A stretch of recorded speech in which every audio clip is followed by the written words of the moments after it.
Silicon ಸಿಟಿಲಿ ಅದೆಷ್ಟೊಂದು ಬ್ರಿಡ್ಜ್ಗಳಿದ್ದಾವೆ, ಫ್ಲೈಓವರ್ಗಳಿದ್ದಾವೆ, steel ಬ್ರಿಡ್ಜ್ಗಳಿದ್ದಾವೆ. ಈ ಒಂದು ಫ್ಲೈಓವರ್ಗಳಾಗಲಿ ಬ್ರಿಡ್ಜ್ಗಳಾಗಲಿ ಎಷ್ಟರ ಮಟ್ಟಿಗೆ ಸಿಲಿಕಾನ್ ಸಿಟಿ ಜನರಿಗೆ ಓಡಾಡೋಕ್ಕೆ ಸೇಫ್ ಅನ್ನೋ ಒಂದು ಪ್ರಶ್ನೆ ಉದ್ಭವ ಆಗುತ್ತೆ. ಯಾಕಂದರೆ ಈ ಒಂದಲ್ಲ ಒಂದು ಬ್ರಿಡ್ಜು ಒಂದಲ್ಲ ಒಂದು ಕಥೆಗಳು ಇದ್ದೇ ಇರುತ್ತೆ. ಈಗ ನಾವು ಅದೇ ಥರ ಒಂದು ಶಿವಾನಂದ ಸ್ಟೀಲ್ ಬ್ರಿಡ್ಜ್ ಏನಿದೆ ಆ ಒಂದು ಕಥೆ ನಮ್ಗೆ ತೋರಿಸ್ತಾ ಹೋಗ್ತೀವಿ.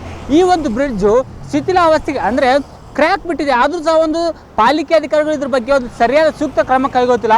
ಆದರೆ ಈ ಒಂದು ಕ್ರಮ ಕೈಗೊಂಡ್ರೆ ಎಷ್ಟರ ಮಟ್ಟಿಗೆ ಕ್ರಮ ಕೈಗೊಂಡಿದ್ದಾರೆ, ಎಷ್ಟರ BBMP ಕಳ್ಳಾಟ ನಿಮಗೆ ಈಗ ರಿಯಾಲಿಟಿ ಚೆಕ್ ಮೂಲಕ ನಾನು ನಿಮ್ಗೆ ತೋರಿಸ್ತಾ ಹೋಗ್ತೇನೆ. ಇದು ಶಿವಾನಂದ ಸರ್ಕಲ್ ಫ್ಲೈಓವರ್ ಬ್ರಿಡ್ಜ್.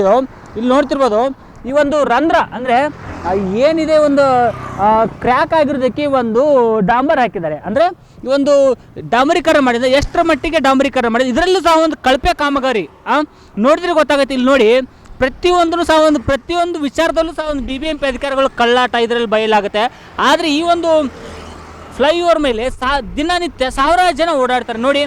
ಇವಾಗ ಅಂದರೆ ಕೈಗೆ ತೆಗೆದ ತಕ್ಷಣ ಕೈಗೆ ಯಾವ ರೀತಿ ಬರುತ್ತೆ ಅಂದ್ಬಿಟ್ಟು, ಆದರೆ BBMP ಅಧಿಕಾರಿಗಳು ಪ್ರತಿಯೊಂದು ಕಾಮಗಾರಿಯಲ್ಲೂ ಸಹ ಒಂದು ಕಳ್ಳಾಟ ಆಡ್ತಿದೆ. ಇದೆಲ್ಲ ರಾಜ್ಯ ಸರ್ಕಾರದ ಗಮನಕ್ಕಿಲ್ವಾ? ರಾಜ್ಯ ಸರ್ಕಾರ ಈ ವಿಚಾರ ಅಂದರೆ ಸಿಲಿಕಾನ್ ಸಿಟಿಯನ್ನು ಮಾದರಿ ಸಿಟಿಯನ್ನಾಗಿ ಮಾಡ್ತೀನಿ, ಬ್ರ್ಯಾಂಡ್ ಬೆಂಗಳೂರು ಮಾಡ್ತೀನಿ ಅಂತ ಹೊರಟಿದ್ದಾರೆ. ನೋಡಿ ಇಲ್ಲಿ ನೋಡಿ ಹೆಂಗೆ ಬರ್ತಿದೆ ಕಿತ್ಕೊಂಡು, ಕೈಯಿಂದ ತೆಗೆದ್ರೆ ಸಾಕು ನೋಡಿ ಎಷ್ಟರ ಮಟ್ಟಿಗೆ ಈ ಒಂದು ಇದು ಹೆಂಗೆ ಬರುತ್ತೆ ಡಾಂಬರೀಕರಣ. ಅದು ಏನು ಮಾಡ್ತಿದ್ರು ಪಾಲಿಕೆ ಅಧಿಕಾರಿಗಳು? ಈಗಾಗಲೇ ನಿನ್ನೆ ಬಂದು ವೀಕ್ಷಣೆ ಮಾಡ್ಕೊಂಡು ಹೋಗಿದ್ದಾರೆ. ಆದರೆ ವೀಕ್ಷಣೆ ಮಾಡ್ಕೊಂಡು ಹೋದ ತಕ್ಷಣ ತತ್ಕ್ಷಣವಾಗಿ ಹಾಕಿದ್ದಾರೆ. ಆದರೆ ಇದನ್ನು ಹಾಕಿದ್ರೆ ಎಷ್ಟರ ಮಟ್ಟಿಗೆ ಸೇಫ್ ಅನ್ನೋದು ಒಂದು ಯಕ್ಷ ಪ್ರಶ್ನೆ ಆಗಿದೆ. ಮತ್ತು ಇದು ಒಂದೇ ಅಲ್ಲ, ಇನ್ನು ಮುಂದೆ ಹಲವಾರು ಕಡೆ ಈ ಒಂದು ಏನು ಈ ಥರ ಒಂದು ಡಾಂಬರೀಕರಣ ಹಾಕಿದ್ದಾರೆ. ನಮ್ಗೆ ತೋರಿಸ್ತಾ ಹೋಗ್ತೀವಿ ಎಷ್ಟರ ಮಟ್ಟಿಗೆ ಈ ಒಂದು ಸ್ಟೀಲ್ ಬ್ರಿಡ್ಜ್ ಡೇಂಜರ್ ಆಗಿದೆ ಅಂತ ಅಂದ್ಬಿಟ್ಟು ನಾನು ನಿಮ್ಗೆ ತೋರಿಸ್ತಾ ಹೋಗ್ತೀನಿ. ಇಲ್ಲಿ ನೋಡ್ಬೋದು ನೀವು ಯಾವ ರೀತಿ ಒಂದು ಡೇಂಜರ್ ಆಗಿರ್ತಕ್ಕಂಥ ಒಂದು ಸನ್ನಿವೇಶಗಳು ಕಂಡು ಬರುತ್ತೆ ಇಲ್ಲಿ ಅಂತ ನೋಡ್ತಿರ್ಬೋದು. ಆ ಒಂದು ಹೋಲು ಎಷ್ಟರ ಮಟ್ಟಿಗೆ ದೊಡ್ಡದಾಗಿ ಬಿದ್ದಿದೆ. ಆ ದೊಡ್ಡದಾಗಿ ಬಿದ್ದರೂ ಸಹ ಒಂದು ಪಾಲಿಕೆ ಅಧಿಕಾರಿಗಳೊಂದು ಇದರ ಬಗ್ಗೆ ಒಂದು ಕ್ರಮ ಕೈಗೊಳ್ತಿಲ್ಲ. ಇನ್ನೊಂದು ನಿಮಗೆ ದೃಶ್ಯಾವಳಿಗಳು ತೋರಿಸ್ತಾ ಹೋಗ್ತೀನಿ ಎಷ್ಟರ ಮಟ್ಟಿಗೆ ಈ ಒಂದು ಫ್ಲೈಓವರ್ ಸೇಫ್ ಅಂತ ಹೇಳೋದು ನಾನು ನಿಮಗೆ ತೋರಿಸ್ತಾ ಹೋಗ್ತೀನಿ.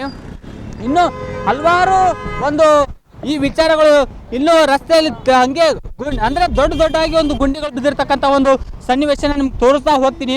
ಇಲ್ಲಿ ನೋಡ್ತಿರ್ಬೋದು ಪ್ರತಿದಿನ ಈ ಒಂದು ಫ್ಲೈಓವರ್ ಮೇಲೆ ನಿತ್ಯ ಲಕ್ಷಾಂತರ ವಾಹನಗಳು ಓಡ್ತವೆ. ಇಲ್ಲಿ ನೋಡ್ಬೋದು ರಸ್ತೆ ಮಧ್ಯೆನೇ ಈ ಒಂದು ಎಷ್ಟು ದೊಡ್ಡದಾಗಿ ಎಷ್ಟು ಬೃಹತ್ತಾಕಾರದ ಒಂದು ಕ್ರ್ಯಾಕ್ ಬಿದ್ದಿದೆ.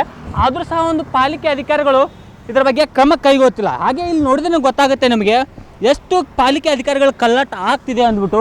ಹೀಗಾದರೆ ಇಲ್ಲಿ ನೋಡಿ ಈ ಒಂದು ಡಾಂಬರೀಕರಣ ಮಾಡಿದರೆ ಇದು ಸಹ ಒಂದು ಕಿತ್ತು ಕೈಗೆ ಬರ್ತದೆ, ಯಾವ ರೀತಿ ಆಗ್ತಿದೆ ಅಂದ್ಬಿಟ್ಟು ಇಲ್ಲಿ ನಮಗೆ ಗೊತ್ತಾಗುತ್ತೆ. ಸೊ ಹೀಗಾಗಿ ಪಾಲಿಕೆ ಅಧಿಕಾರಿಗಳು ಪ್ರತಿ ಒಂದು ವಿಚಾರವಾಗಿಯೂ ಸಹ ಒಂದು ಬಂದಾಗ ಈ ಒಂದು ಕಳ್ಳಾಟ ಇಂಥ ಒಂದು ಏನು ಕಾಮಗಾರಿ ಆಗಲಿ ಈ ಕಾಮಗಾರಿ ಈ ಥರ ಕಂಡು ಬರ್ತದೆ ಅಂತ ನಮ್ಗೆ ಹೇಳ್ಬೋದು. ಈಗಾಗಲೇ ನಿನ್ನೆ ಈ ವಿಚಾರವಾಗಿ ಒಂದು ಪಾಲಿಕೆ ಅಧಿಕಾರಿಗಳು ಹೇಳ್ತಾರೆ, ಇಲ್ಲ ನಾವು ಪರಿಶೀಲಿಸ್ತೀವಿ ಅಂತ ಹೇಳ್ತಾರೆ.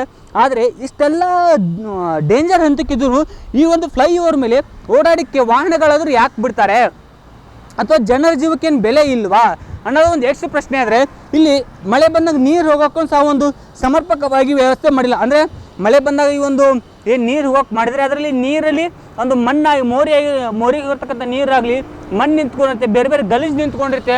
ಆದರೂ ಸಹ ಇಷ್ಟಿದ್ರೂ ಒಂದು ಪಾಲಿಕೆ ಅಧಿಕಾರಿಗಳ ಕಳ್ಳಾಟ ಒಂದು ಇದರಲ್ಲೇ ಸ್ಪಷ್ಟ ಆಗುತ್ತೆ. ಆದರೆ ಪಾಲಿಕೆ ಅಧಿಕಾರಿಗಳು ಇದನ್ನು ನಾವು ಆದಷ್ಟು ಬೇಗ ಸರಿ ಮಾಡ್ತೀವಿ ಅಂತಾರೆ. ಸರಿ ಮಾಡೋದು ಅಷ್ಟೇ ಅಲ್ಲ, ಸರಿ ಮಾಡುವ ವೇಳೆಗೆ ಈ ಒಂದು ತಾತ್ಕಾಲಿಕವಾಗಿ ಒಂದು ಸ್ಟೀಲ್ ಬ್ರಿಡ್ಜ್ನ ಒಂದು ಕ್ಲೋಸ್ ಮಾಡಬೇಕು. ತದನಂತರ ಕ್ಲೋಸ್ ಮಾಡಿ ಇದ್ರ ಬಗ್ಗೆ ಶಾಶ್ವತ ಕ್ರಮ ಕೈಗೊಂಡು ನೆಕ್ಸ್ಟು ಜನರ ಓಡಾಡೋಕ್ಕೆ ಬಿಡಿ.